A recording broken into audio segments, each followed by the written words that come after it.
Picture this, if you will. It was a Tuesday, late afternoon, and let me tell you, it was the kind of day that just drags its feet.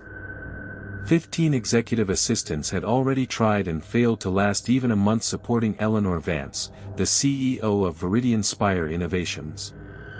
And the 15th? You should have seen her. She just marched right out of the main control room, her badge clattering onto the reception desk like a dropped coin. Red as a beet, her eyes brimming. Eleanor Vance, herself, sat perfectly still in her automated chair, watching that retreating figure. Her face was a mask of cold porcelain, so unreadable, you know, that not a soul in that hushed room dared meet her gaze. When Brenda Croft, the Director of Human Resources, announced with a sigh that no agency in the city would even send another candidate, a man in a worn tweed jacket just rose from the row of waiting chairs. He didn't ask about the salary. He didn't glance at the automated chair. He didn't flinch from Eleanor's sharp, assessing eyes. He just said 4 quiet words that hung in the air, "Let me try, Ms. Vance." Marcus Thorne, Veridian's vice chairman, let out a soft, mocking chuckle. The kind that cuts right through you. Another one, Eleanor. Perhaps what you need isn't an assistant, but someone to manage your conditions. What Marcus didn't know, what none of them knew, was that the quiet man he just dismissed as another failed applicant had once salvaged an entire global shipping fleet from a disaster far worse than anything Veridian Spire had ever faced. 6 months later, his name would be on the front page of every industry journal, and Marcus Thorne would be nowhere to be found. What kind of strength, you have to ask yourself, was hiding beneath that worn tweed coat? All right. Now, Arthur Finch, but everyone called him Art. He wasn't a man who drew attention, not really. He was 53, with salt and pepper hair that always seemed a little windswept, even indoors. He'd been sitting in that sterile, gleaming lobby for nearly 40 minutes, waiting for an interview for a junior logistics coordinator role, something far below his actual expertise. He'd heard the whispers, of course. The Ice Queen of Veridian, they called Eleanor Vance. No one lasts. He'd watched that previous assistant, a young woman named Clara, tear off her ID badge and drop it onto the polished reception counter like it was something burning her skin. And she didn't look back, not once. Behind the glass wall of the control room, 6 members of Veridian's board watched Eleanor. Marcus Thorne, impeccably dressed, folded his hands with practiced calm. That makes 15 in 8 months, he'd murmured, loud enough for everyone to hear.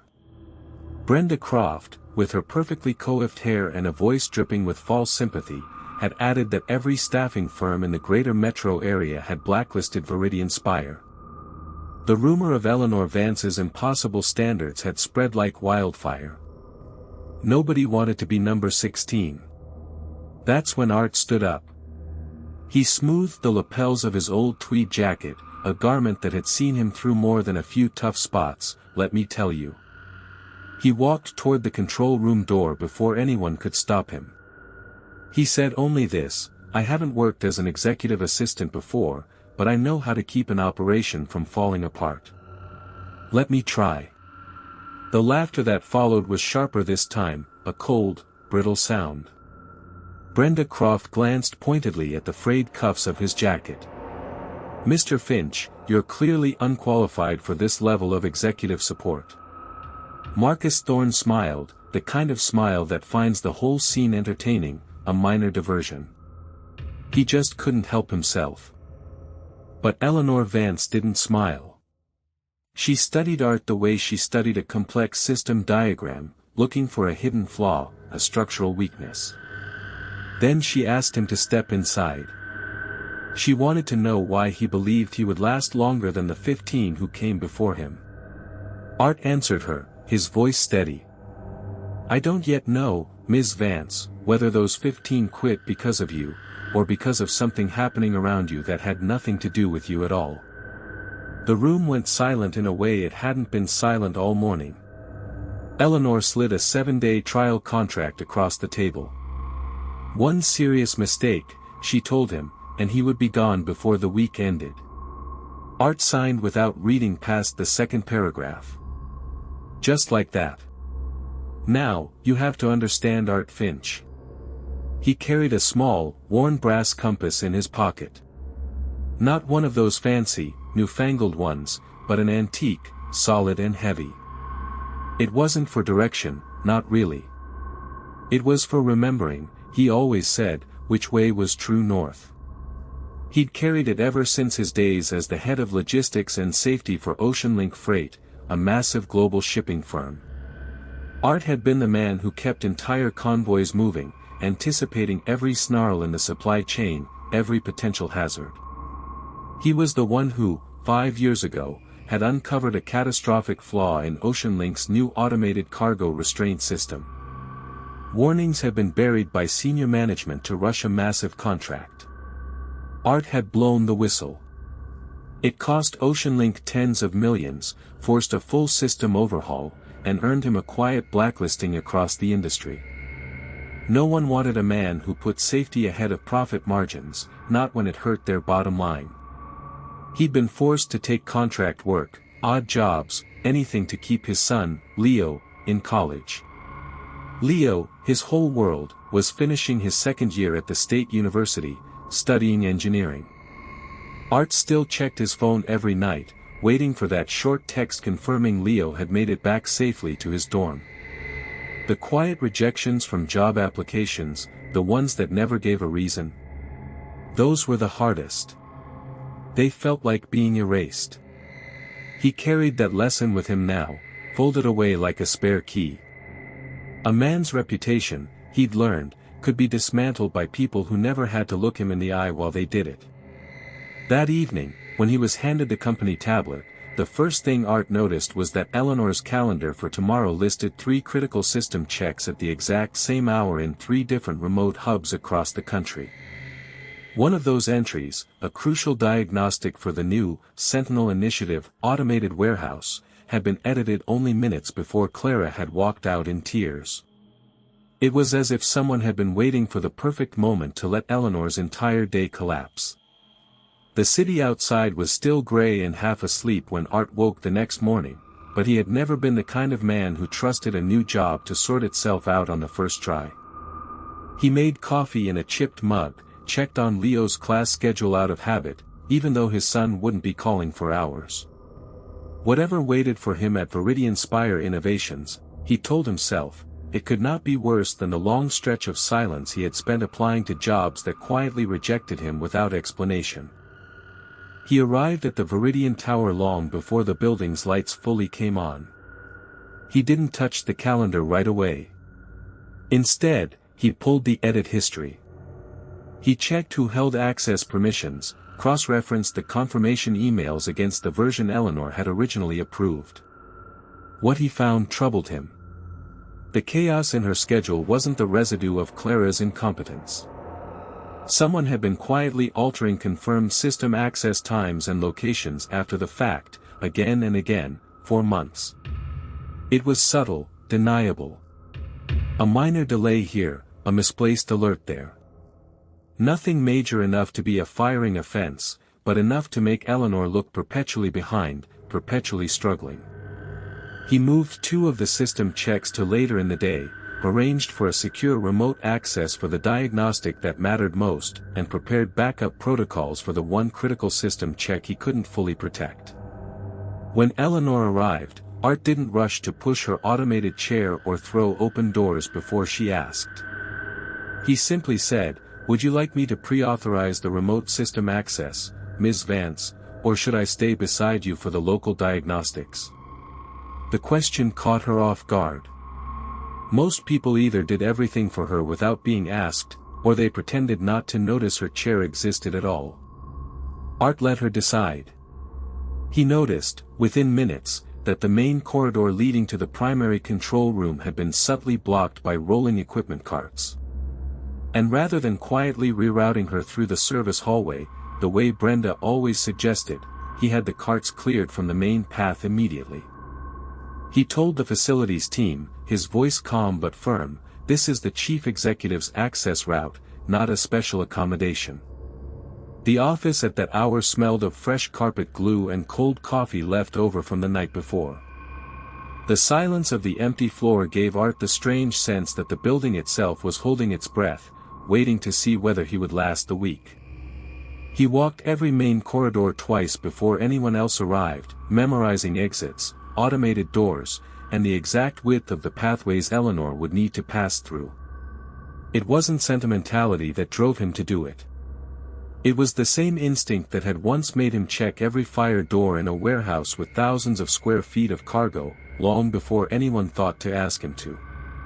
The other executive assistants on the floor watched him with open curiosity, some placing quiet bets on how many days he would survive, though none of them said it to his face. A woman from the finance department, a kind-faced woman named Sarah, left a sticky note on his desk that simply read, "Good luck," folded once so it wouldn't be seen by anyone passing. Art kept it in his jacket pocket without knowing quite why. He had learned over the years that small kindnesses in unfriendly places were worth remembering, if only because they were rare enough to matter. By the end of that first day, Eleanor handed him 63 unanswered system alerts, 2 pending hardware upgrade contracts, and a list of difficult client inquiries, certain he would drown in it and prove her right about him. Instead, Art sorted every item by consequence, prepared 3 possible responses for each decision that required her judgment, and brought her only the handful of choices that truly needed the authority of a chief executive. By evening, the backlog had been cut by more than half. Eleanor warned him not to expect gratitude. Art told her evenly that he was paid to do the work, not to be thanked for it.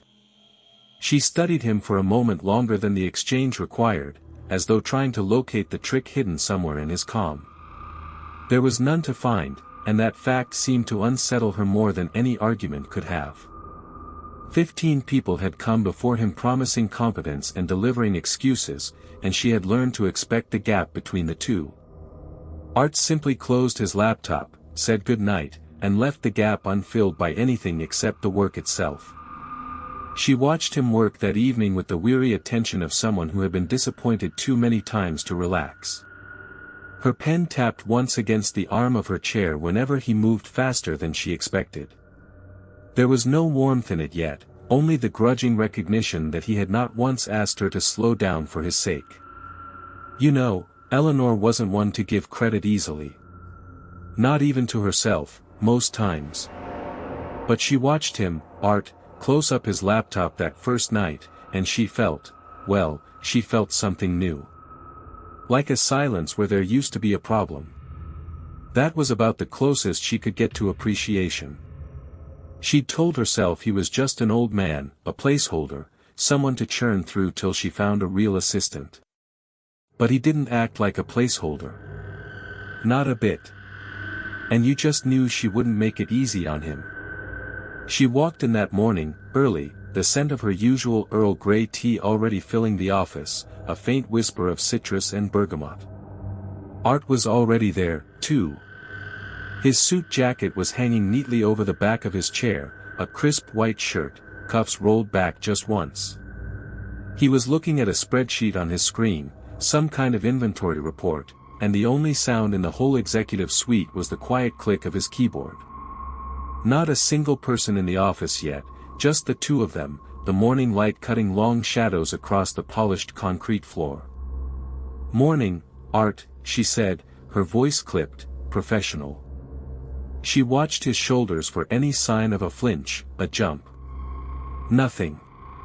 He just turned, a small, polite nod. "Morning, Eleanor." She walked over to his desk, her patent leather heels clicking like little drumbeats. And she put a thick, red-tabbed folder right in the center of his keyboard. It hit with a soft thud. "This," she said, tapping the folder with a perfectly manicured nail, "is the Kestrel account. Been a problem for nearly 8 months now. We're losing nearly $45,000 a week in overage fees and stalled shipments. Global operations, specifically the Atlantic routes. No one's been able to untangle it." She paused, leaning slightly, watching his face. "Frankly, Art, it's a mess. A total Gordian knot. We've had 2 outside consultants charge us $70,000 each, and they just pointed fingers. Our current logistics team is ready to throw in the towel. It's too complex. Too many variables. Too many personalities on the other end. She raised an eyebrow, a challenge hanging in the air. Think you can make sense of that? Art didn't pick up the folder. He just looked at it, his eyes tracing the bold black letters of Kestrel Logistics on the tab. He didn't look flustered, or overwhelmed. Just thoughtful. I can certainly try, he said, his voice as calm as a still lake. Eleanor just nodded, a tight, humorless smile. See that you do. I'll need a full breakdown of the choke points by end of day. And a proposed strategy. Something more than, let's call another meeting, if you please. She turned and walked back to her own office, the tap-tap-tap of her heels receding. You could almost hear her thinking, asterisk there. Let's see him try to sort that, asterisk. What would you have done? Because this wasn't just a spreadsheet problem. This was a people problem, a system problem, a geopolitical problem, all wrapped up in customs forms and shipping manifests. This was the problem that swallowed careers whole. Art opened the folder. And he didn't just look at the last consultant's report. He started right at the beginning. The original contract from 3 years ago. The initial shipping manifests.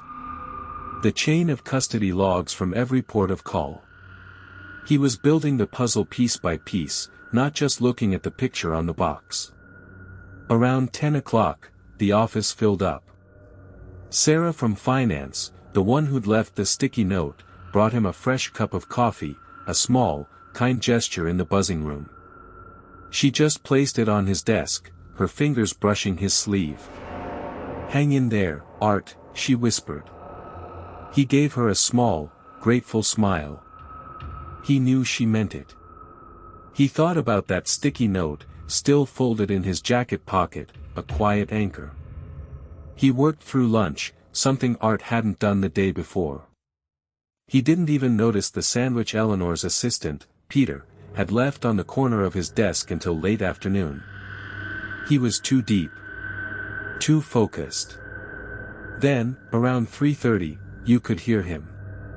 Just a soft hum, a kind of low, thoughtful note. He wasn't talking to himself, not exactly. It was more like he was testing a theory out loud. And then, he said a word. A very specific word. Bolivian-flagged vessels, he murmured, his fingers flying across the keyboard now, not just scrolling, but typing new search terms. And the 96 Potosi Amendment. Now, you have to understand. Nobody, and I mean nobody in that office, would have known what the Potosi Amendment was. Not even the senior logistics guys. It was an obscure, decades-old shipping regulation, specific to certain landlocked nations using foreign-flagged ships for maritime trade.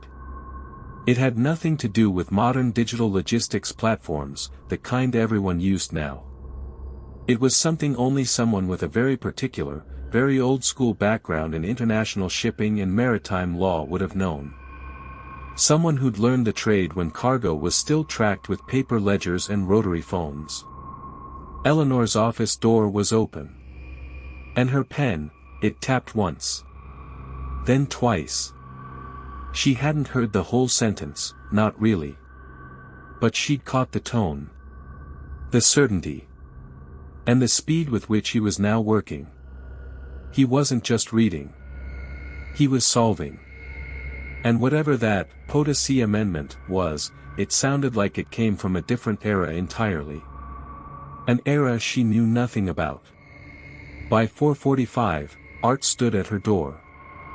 He had a printed summary, just 3 pages, concise and to the point. No fluff. No excuses. Eleanor, he said. The Kestrel account. She looked up, her expression carefully neutral. She was expecting a request for more time. Or a confession that it was, indeed, too much. It's not about the software, or the weather delays, Art explained, his voice even. It's a loophole. They're using a specific flag of convenience for their bulk carriers, funneling payments through a small offshore subsidiary based on an outdated bilateral trade agreement from the late 90s. It means the overage fees aren't just fees. They're a penalty for non-compliance with a very obscure maritime tariff. Essentially, they've been charging us a premium for our ignorance. They aren't stalled shipments, not really. They're deliberate diversions through a specific port of entry where that tariff applies, and it's being miscategorized in our system as a standard delay. He pointed to a line on the second page. Here. I've cross-referenced the manifest numbers with the 96 POTA-C amendment. It's all there. We're paying for a tariff that only applies if we accept the shipping terms through that specific subsidiary. We can void the agreement for cause, effective immediately, and transfer the cargo to a different carrier without penalty under Article 7b. I've already drafted the notice of intent. Eleanor stared at the pages. Then she looked at Art. The silence in the room stretched. $45,000 a week. 8 months. 2 consultants. And he'd found it. In one day. With a reference to something called the POTA-C amendment. She reached out, picked up the notice, and began to read. Her pen remained still. Completely still. Eleanor stared at the pages. Then she looked at Art. The silence in the room stretched. $45,000 a week. 8 months. 2 consultants. And he'd found it. In one day. With a reference to something called the POTA-C amendment. She reached out, picked up the notice, and began to read. Her pen remained still. Completely still. Now, you have to understand something about Eleanor. She was precise. A systems thinker. She'd built her career on clear lines and repeatable processes. A loophole this old, this muddy, it was an affront to her entire way of working. But there it was. In black and white. And the logic, once Art laid it out, was unassailable. She finished reading. Her eyes flicked back to the line about Article 7b, so, she said, her voice flat, we send this. It wasn't a question. It was an acknowledgement. A very reluctant one. Art just nodded. That's the recommendation, yes. Effective immediately. He didn't gloat. Didn't even crack a smile. Just stood there, his hands clasped in front of him, like a quiet professional waiting for instruction. And you know, that was the thing that bothered Eleanor the most. His composure. The fact that he didn't seem to want a single ounce of credit. All right, she finally said, pushing the pages back across the desk to him. Draft the formal communication. For my signature. And coordinate the transfer with maritime logistics. Let's call this day 1. And so, it began. That first afternoon, the atmosphere in Eleanor's office was different. She sent the drafted notice. Art, meanwhile, went back to his regular rounds. You'd find him in the archives, humming some old tune under his breath as he dusted shelves that hadn't been touched since the Clinton administration. Or down in the mailroom, sorting packages with an almost surgical precision. But every now and then, Eleanor would look up, catch a glimpse of him through her frosted glass wall, and just wonder. She spent the afternoon bracing for the blowback from Kestrel Shipping. She knew it would come. A company that had been quietly fleecing them for 8 months wouldn't just fold its hand. And sure enough, by 3 o'clock, her phone buzzed with an incoming call from an unknown number. It was Thomas Kester, their legal counsel. And he wasn't happy. Eleanor, Kester began, his voice tight, we just received your notice of intent. I'm going to be blunt. This is an aggressive, frankly baseless, move. You're attempting to terminate a standing contract on what appears to be a misinterpretation of a 96 amendment. Frankly, it won't stand. And if you proceed, we'll be forced to pursue damages for breach of contract, immediate recovery of all outstanding fees, and a full 3 years' worth of lost revenue. Eleanor felt a cold knot in her stomach. 3 years lost revenue. That was a number that would make her CEO sit up, all right. Maybe even fire her. Mr. Kester, she managed, trying to keep her voice steady, we have evidence of deliberate miscategorization. The POTA-C amendment explicitly. The POTA-C amendment, Kester cut her off, a sneer clear in his voice, applies to cargo designated strategic materials passing through a specific Class 2 port of entry. Your shipments were clearly not strategic. And our port designation, though certainly economical, is well within our contractual rights. Unless you can prove our intent to defraud beyond a shadow of a doubt, which I assure you, you cannot, then you have no leg to stand on. He hung up. Eleanor sat there, receiver still in her hand. Strategic materials. She'd never seen that in Art's summary. She pulled out the 3 pages. Reread them. Art had focused on the tariff, not the designation. What if Kester was right? What if she'd been so eager to find a solution, she'd missed a critical detail? She was about to call Art, to ask him to come back to her office, to explain this new wrinkle. But then she stopped herself. She was the manager. She was the one with the MBA. She couldn't run to the janitor every time she hit a snag. That would be admitting, well, she didn't even want to think about what that would be admitting. She spent the next hour frantically searching online databases for POTA-C amendment strategic materials. Nothing. No clear definitions. No precise legal precedent that addressed their specific cargo.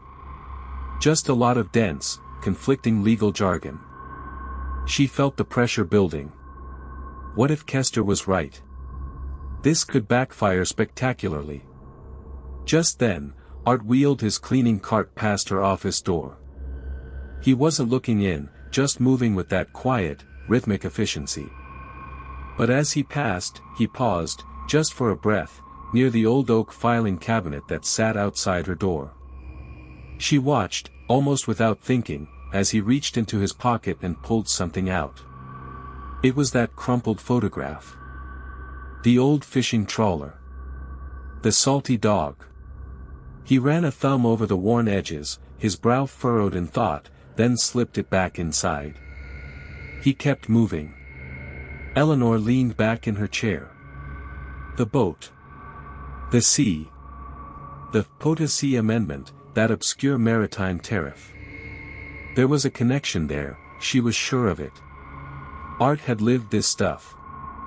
He hadn't just read about it. But how could she ask him without sounding utterly lost? Her phone rang again.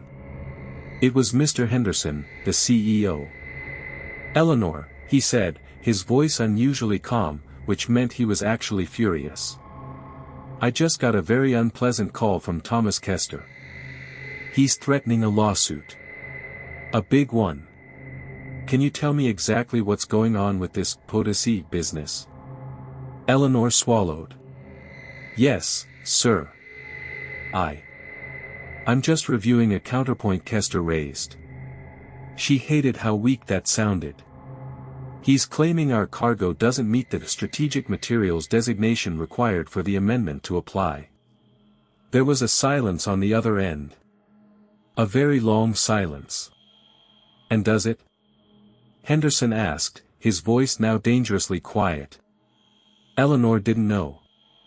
Not for sure. She felt her stomach drop. I'll have an answer for you by morning, sir, she promised, a little desperately. By 8 a.m. She hung up, her hand trembling slightly. 8 a.m. That gave her about 17 hours. She glanced out at the empty corridor. Art was gone. But her mind was racing. Strategic materials. That was the linchpin. And somewhere in the back of her mind, a quiet voice was telling her that Art, the man who knew about the POTUS amendment, probably knew about strategic materials too. She stood up, walked to her door, and looked out. The office was emptying now. Only a few lights remained on. She sighed. She hated this. Hated the feeling of being out of her depth. But she had to know. For her job. For the company. And for whatever quiet, unsaid challenge Art seemed to represent. She looked at her watch. 6:30 p.m. Day one wasn't over yet. Not by a long shot. 6:30 p.m. Day one wasn't over yet. Not by a long shot. Now, you have to understand Eleanor's position here. She wasn't some fly-by-night executive. She'd worked 25 years at Henderson Shipping. Started in the mailroom, worked her way up. She knew the ins and outs of shipping logistics better than most. But maritime law, tariffs from the 1950s, that was a whole different animal. And Thomas Kester, he wasn't just any lawyer. He was the kind of man who'd wear a silk pocket square to a deposition. Sharp, relentless, and always smelling blood in the water. Eleanor walked back to her desk, the fluorescent lights humming overhead, the only sound in the growing quiet of the office. She pulled up the POTUS amendment on her screen again, her eyes scanning for any mention of strategic materials. Nothing. Not in the main text. Only in some footnotes, referring to another piece of legislation, the National Security Cargo Act of 1953. See. More rabbit holes. More paperwork. And the clock was ticking, mind you. Every minute, that lawsuit was getting closer to her, to Mr. Henderson, to the whole company. She knew what she had to do. Or who. The man who'd known about POTUS in the first place. Art. Now, imagine this. You're Eleanor. You've just, well, let's be honest, you've just pretty much dismissed a man, brushed him off, told him his opinion was irrelevant. And now, you're crawling back to him, hat in hand, because he's the only one who might save your hide. What would you do? Because Eleanor, she swallowed her pride faster than you could say, strategic loophole. She grabbed her purse, pushed off her desk, and headed back out into the hall. Where do you find a janitor after hours, right? Not at his desk, that's for sure. Eleanor thought of the places Art usually was. The break room, wiping down counters. The storage closet, sorting supplies. Or maybe the loading dock, finishing up with the last of the trash. She walked past the empty cubicles, the silent phones. The building felt different after everyone left, almost hollow. Like a ship at sea with only a skeleton crew. She tried the break room first. Empty. The coffee maker was off, a faint smell of burnt sugar and old grounds lingering in the air. Next, the supply closet, just a few doors down from her office. The door was ajar. She pushed it open slowly. The smell of industrial cleaner, pine, and something else. Like salt. An old rope. Familiar, somehow. But the closet was empty too, just mops hanging in a neat row, buckets stacked. Art was meticulous, you had to give him that. She checked her watch again. 7:05 p.m. Barely half an hour had passed since Henderson's call. It felt like an eternity. She was starting to get a knot in her stomach. What if he'd gone home? What if he thought, good riddance, let them sink? She wouldn't blame him, not really. Just as she was about to give up and head for the loading dock, she heard it. A faint clanking sound, from down the hall, near the main entrance. Like someone rattling keys. Or perhaps, a trolley. Yes, a cleaning trolley. Eleanor sped up, her heels clicking on the polished linoleum. And there he was. Art. Pushing his big, yellow cleaning cart, a bucket sloshing slightly, heading towards the main lobby. He was wearing the same faded blue jumpsuit, but he'd taken off his ball cap, and his silver hair was a little rumpled. He paused, turning to lock a storage room door, and that's when she saw it again. The wallet. Sticking out of his back pocket, just enough to show the worn leather and, for a split second, the corner of that old Union card. The salty dog. A flicker of something, a memory of brine and open water, crossed her mind. Art turned, saw her, and stopped. His face, usually unreadable, held just a hint of surprise. He didn't say anything. Just looked at her, his hands resting on the trolley handle. And Eleanor felt, for a moment, like she was the one who worked the night shift. Art, she started, her voice a little too loud in the quiet hallway. She cleared her throat. Art, I need to talk to you. He just blinked. Ma'am. His voice was flat, neutral. No resentment. No, I told you so. Which, honestly, made it worse. It's about the POTUS amendment, she said, cutting right to it. No point in dancing around it. And, the strategic materials designation. Kester's arguing our cargo doesn't qualify. Our latest shipment of manganese ore.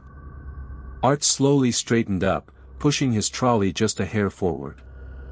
Manganese ore, he repeated, not a question, more of an internal recognition. He looked past her, towards the empty offices. Interesting. Interesting. Eleanor echoed, desperate.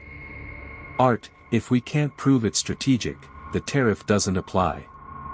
And Kester will have us over a barrel. Mr. Henderson, he's not happy. Art turned back to her. His eyes, those deep-set blue eyes, held a peculiar glint. Manganese, he said, slowly, thoughtfully. Heavy stuff. They used to ship a lot of that out of Port Elizabeth, back in the day. After the war. He paused, a long beat, as if weighing something. Depends on the grade, ma'am. Doesn't it? Strategic materials, that's not just what it is, it's how pure it is. What it can be used for. Eleanor stared. Grade? Purity.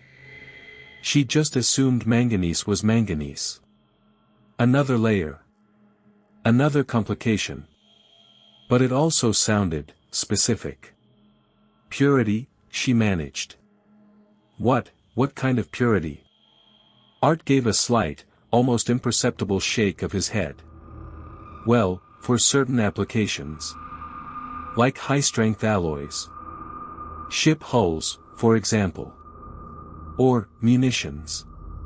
They always had strict specifications for that kind of thing. Used to be in the manifests, clear as day. If it was below 70%, it was just, bulk. Scrap, really. Didn't get the special classification. The POTUS amendment, you see, it was all tied up with national defense back then. National defense. Ship hulls. Munitions. Eleanor felt a cold sweat prickle on her neck. Her company's cargo manifest simply listed, manganese ore. No grade. No purity. It was just assumed to be standard. But standard, to the government in the 50s, might mean something else entirely. And Kester. Kester would know this. Art, she said, her voice softer now, almost pleading. Where would I find those specifications? The purity requirements? Art looked at her, a long, assessing look. He reached into his pocket, not his back pocket, but the breast pocket of his jumpsuit.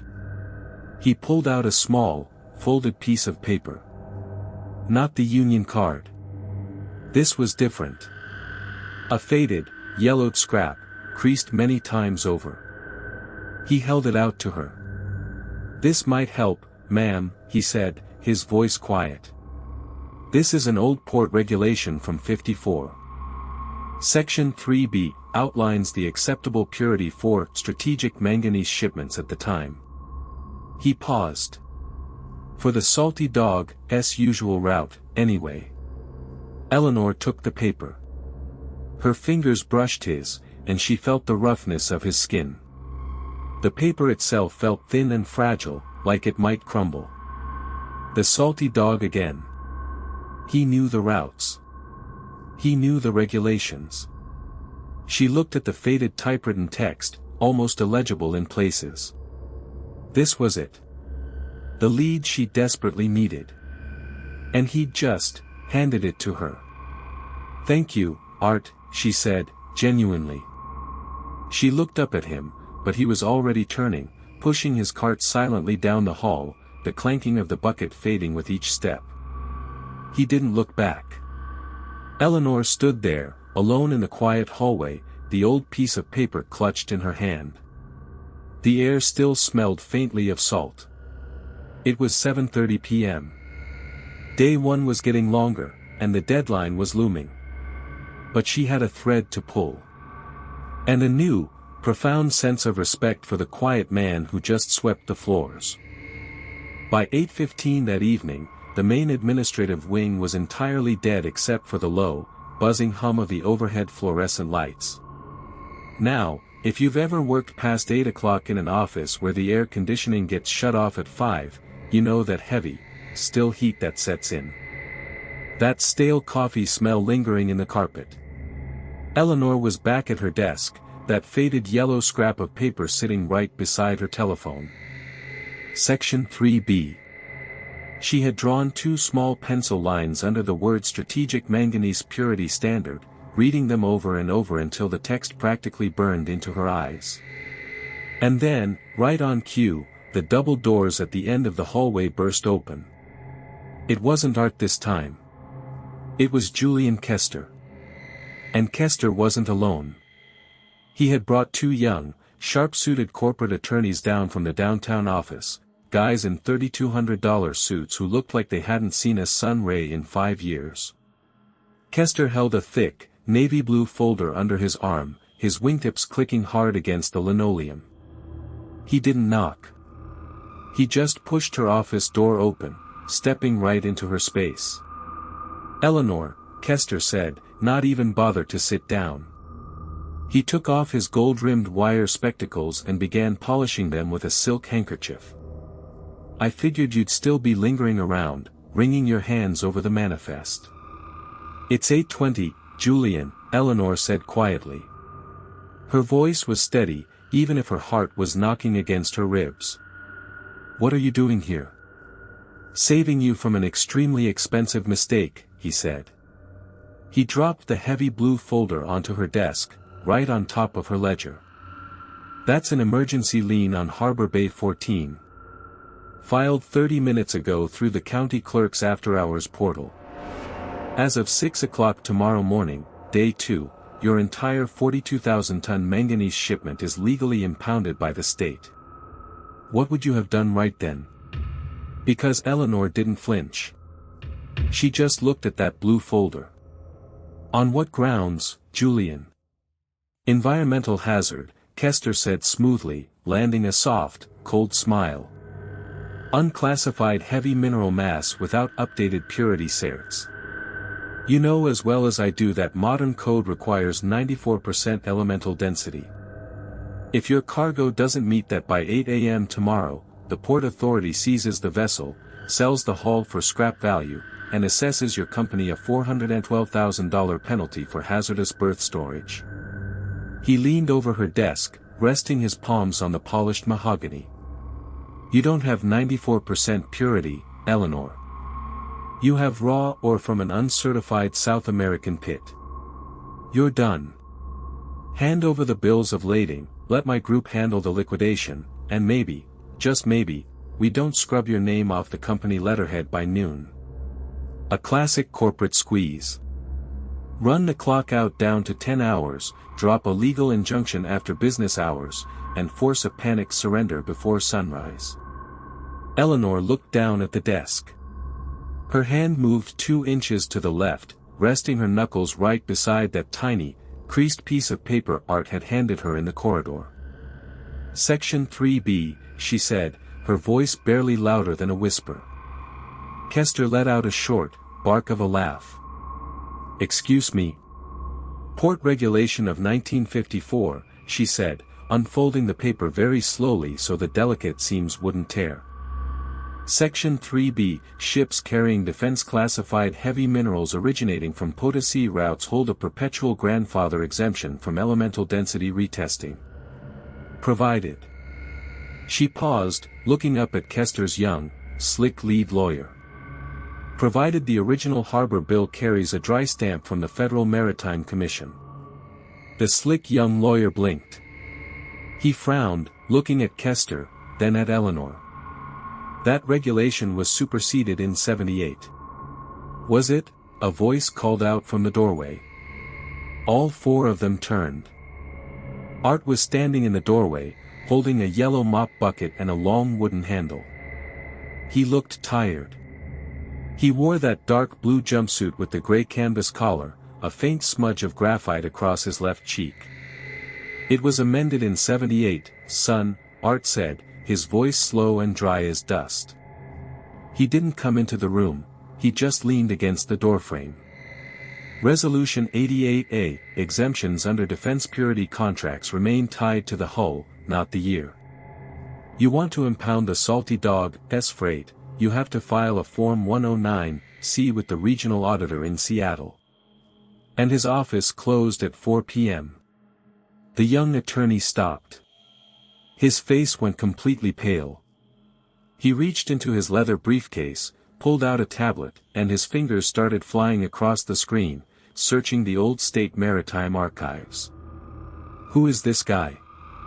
Kester snapped, glaring at Art with pure disgust. Eleanor, why is the night custodian giving legal opinions in your office? Art didn't get angry.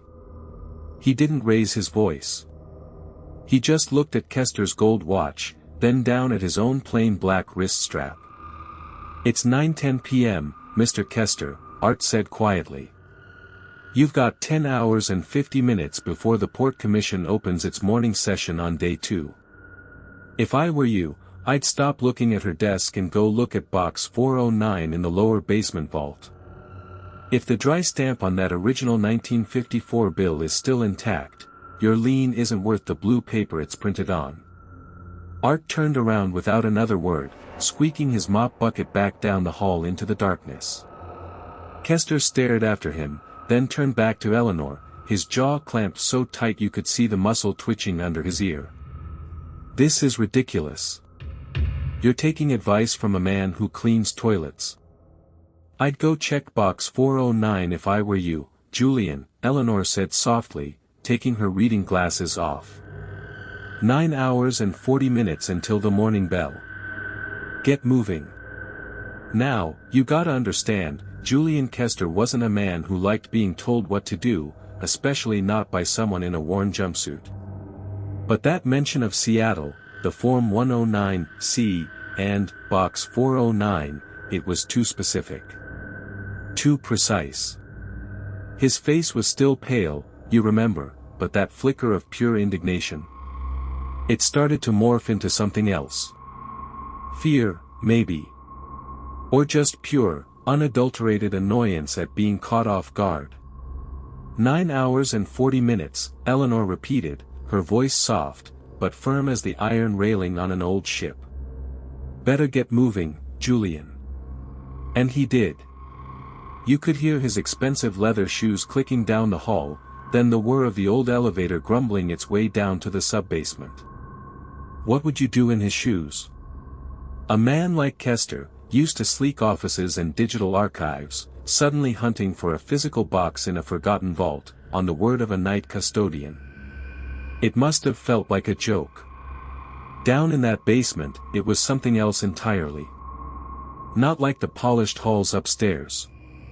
This was a place where time itself seemed to have settled like dust on everything. Air thick with the smell of old paper, mildew, and cold concrete.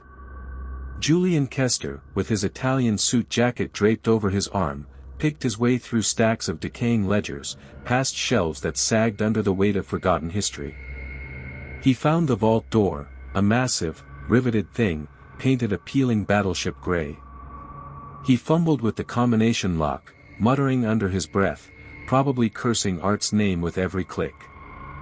Finally, it creaked open, revealing rows upon rows of steel shelves, each packed tight with file boxes. 409.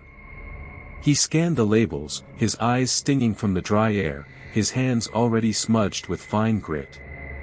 He passed boxes marked, Port Incidents, 1968-72, Tugboat Logs, 59-61, Wharf Repairs, 73-77.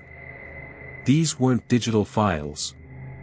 These were someone's entire working life, filed away, forgotten. And there it was. Box 409. Dusty, heavy, tied with a brittle string that snapped when he tried to loosen it. He pulled it down, setting it on a rickety wooden table beneath a single, bare bulb that flickered weakly. Inside, beneath a layer of yellowed invoices and shipping manifests, he found it. The original 1954 bill of lading for the Salty Dog's first voyage. And there, tucked into the top left corner, was the dry stamp. A small, almost invisible impression, a stylized anchor entwined with the initials, PPC, Puget Pride Cargo. Art was right. The dry stamp was intact. Julian Kester sat there for a long time, the smell of aged paper filling his nostrils, the only sound the distant rumble of the city above and the quiet hum of the ancient fluorescent light. He stared at that faint, almost invisible mark. His entire case, the one he'd been so sure of, suddenly felt flimsy. Built on sand. All because of a janitor and a 70-year-old stamp. Meanwhile, Art. He was in the employee break room, you see. About 2 hours after he'd left Eleanor's office. He was sipping a mug of lukewarm coffee, wiping down the counters with a damp cloth. Nobody else around. Just him. And on the table, beside his coffee mug, lay his heavy brass key ring. Just 2 keys on it, thick and worn smooth from decades of handling, glinting under the pale fluorescent lights of the break room. He picked it up, ran his thumb over the metal, then tucked it back onto his belt loop. That's all. Just a man, quietly doing his job.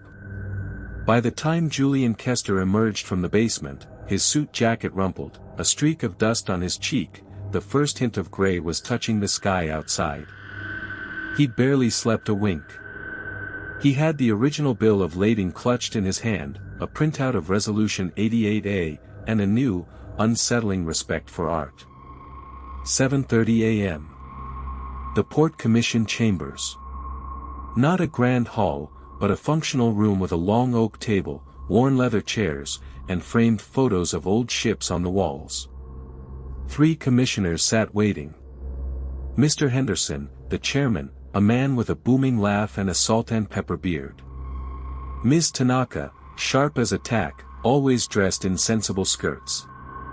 And Mr. Wallace, quiet, observant, who'd probably seen more deals go south than go right. Eleanor was there, looking tired but resolute.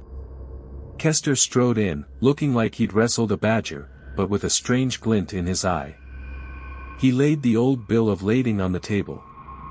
"Gentlemen, Ms. Tanaka," Kester began, his voice raspy from lack of sleep.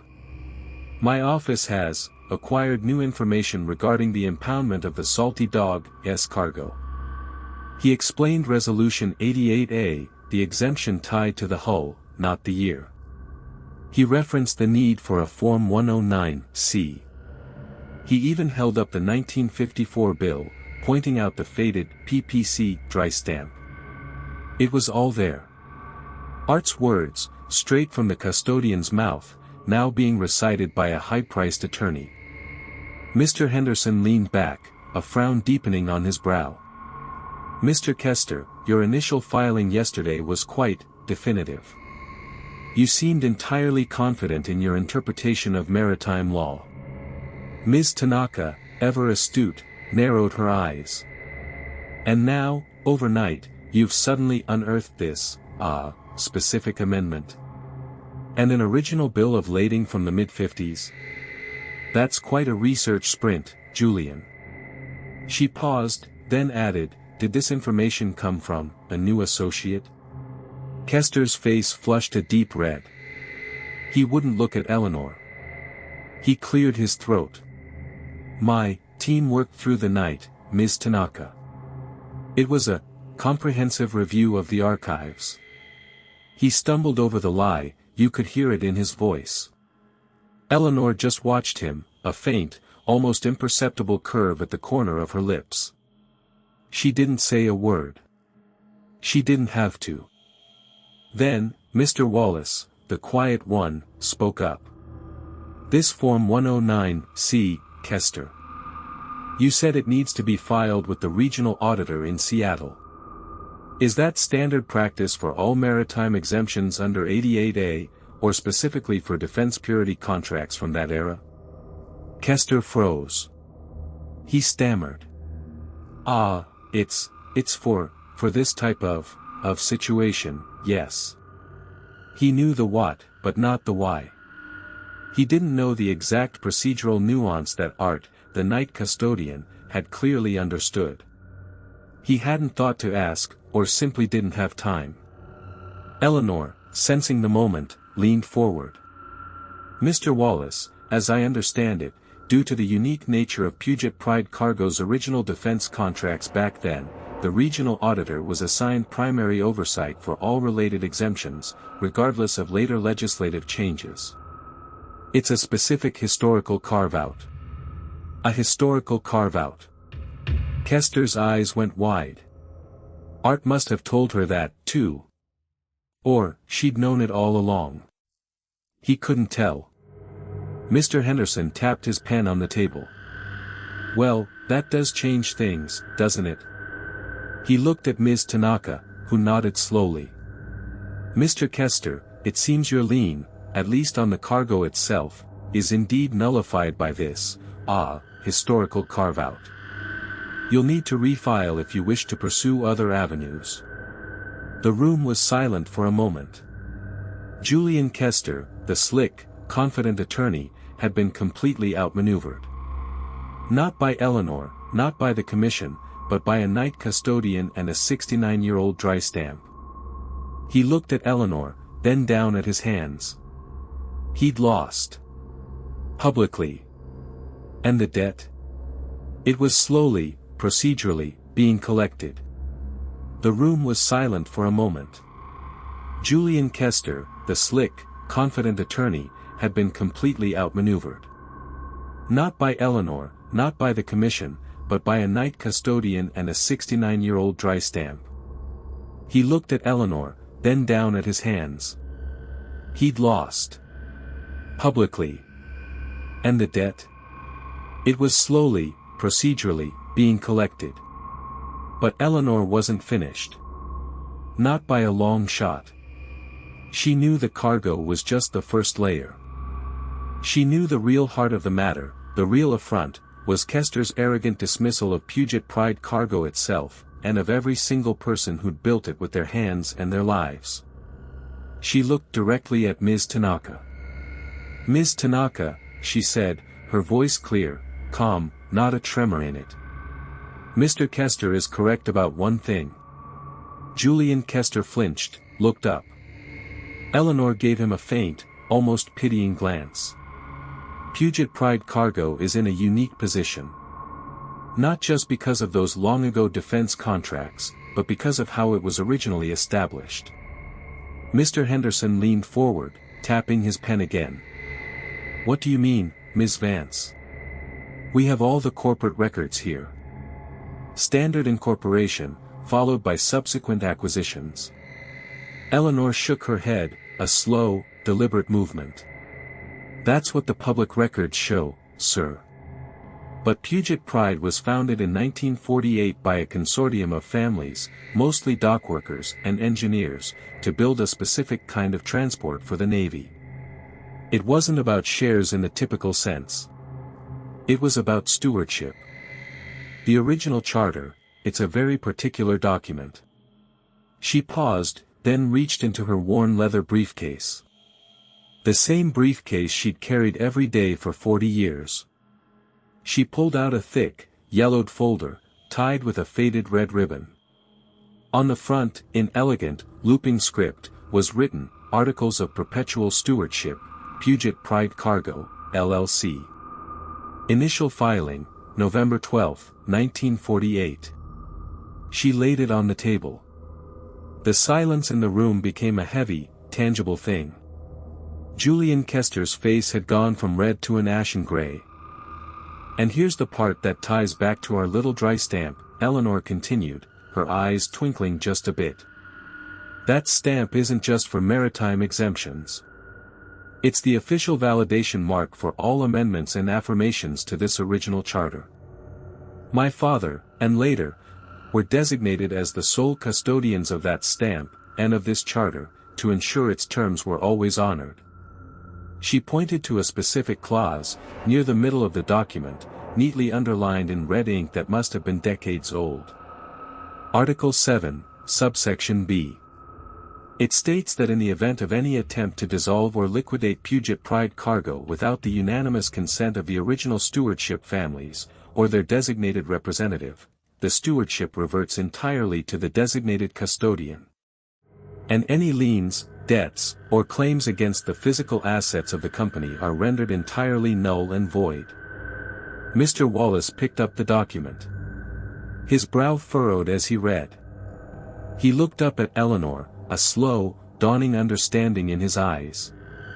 Ms. Tanaka, too, was reading, her expression shifting from skepticism to absolute shock. She looked at Kester. Mr. Kester, she said, her voice strained, did your comprehensive review of the archives include a search for the Articles of Perpetual Stewardship? Julian Kester swallowed hard. His voice was a bare whisper. I was not aware of such a document, Ms. Tanaka. Our records indicated standard corporate structure, a series of buyouts. He trailed off, his eyes glued to the yellowed paper. He'd been so focused on the financials, the acquisition strategy, that he'd missed the very foundation. The company wasn't just a company, it was a trust, a legacy, held by the quiet woman he'd dismissed as an obsolete relic. Well, Mr. Henderson said, leaning back in his chair, a wry smile playing on his lips. It seems we have a new understanding of Puget Pride Cargo's, pride. He looked at Eleanor with a newfound respect. Ms. Vance, what is your relation to these stewardship families? My great-grandfather was one of the founders, Eleanor replied, her voice soft but firm. My father was the second custodian of the dry stamp. I am the third. And I am the last living representative of the original families. The room hummed with the weight of that revelation. The commission, who had been ready to rubber stamp the liquidation, now understood. Puget Pride Cargo couldn't be dissolved. Not by them, not by Kester. It was protected by a document older than some of them, sealed by a dry stamp nobody had bothered to understand. It was all Eleanor's. It had been all Eleanor's, in spirit if not in name, for a very long time. Julian Kester stood up, slowly. He walked around the table, his shoulders slumped. He stopped in front of Eleanor.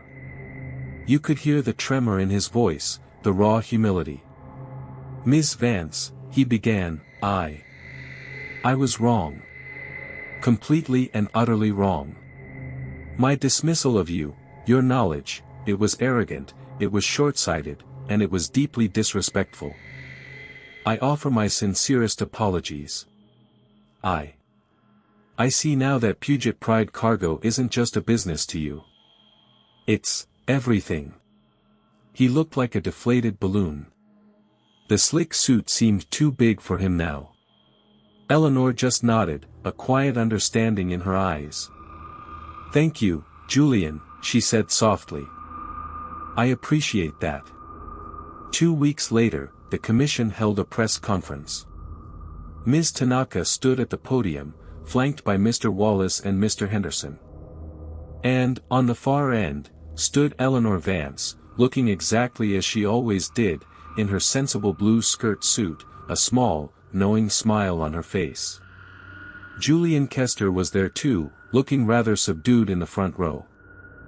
"Today," Ms. Tanaka announced, looking directly into the cameras, "the Puget Sound Port Commission is proud to announce a new direction for Puget Pride Cargo. After a comprehensive review of historical documents and, frankly, invaluable insights, we have recognized Ms. Eleanor Vance as the rightful custodian and steward of the company, effective immediately." She paused, then gestured to Eleanor. "Ms. Vance has dedicated her entire life to Puget Pride. Her deep understanding of its foundational principles, its unique charter, and its operations is unparalleled. We apologize for any previous oversight and look forward to working closely with her to ensure Puget Pride Cargo continues its vital role in our community." Then, Ms. Tanaka did something unexpected. She invited Julian Kester to the podium. He walked up, hesitated, then took the microphone. His voice was steady this time, but still carried the weight of true contrition. "My name is Julian Kester," he said, looking at the assembled reporters. "And 2 weeks ago, I stood before this commission, advocating for the liquidation of Puget Pride Cargo. I dismissed Ms. Vance and her lifelong dedication to this company with a level of arrogance I deeply regret. I called Puget Pride scrap metal. I suggested it had no value. I was catastrophically mistaken." He looked directly at Eleanor, standing beside him. "Ms. Vance is not just an employee, she is the soul of Puget Pride Cargo. Her wisdom, her quiet diligence, her integrity, these are the true assets that I, in my inexperience, completely failed to see. She has reminded us all that true value is often found in the places we least expect it, tended by the hands we too often overlook. I publicly retract every dismissive word I uttered. And I sincerely hope to learn from her example." He handed the microphone back, his face pale but resolute. Eleanor gave him a small, respectful nod. The cameras flashed. Eleanor walked back into her office at Puget Pride Cargo the next morning. Not as a former employee, but as its custodian. She found Art, the night custodian, already there, polishing the wooden desk, a wide grin on his face. "Heard you showed Eleanor," Art chuckled, his rags swirling. "Told you that stamp had more to say than just a tax form." Eleanor smiled, a genuine, warm smile. She reached into her briefcase and pulled out the dry stamp. It felt different in her hand now, not just a tool, but a symbol. She placed it carefully on the corner of her desk, right next to a framed, faded photo of her father, holding the same dry stamp, a proud glint in his eye. She looked around the familiar, comforting space, the faint scent of old paper and sea air. This was home. This was her legacy. And it was exactly where it belonged. Some folks, you see, they measure worth by the shine of a new shoe, or the sharpness of a young voice. They look for credentials on a wall, or a name on a fancy brand. But sometimes, the real value, the true heart of something, it's not loud. It's quiet. It's held in calloused hands, in a lifetime of watching, listening, and remembering. It's in the dry stamp, the yellowed paper, the quiet wisdom that keeps a whole world turning, long after the flashy ones have come and gone. You just have to know where to look.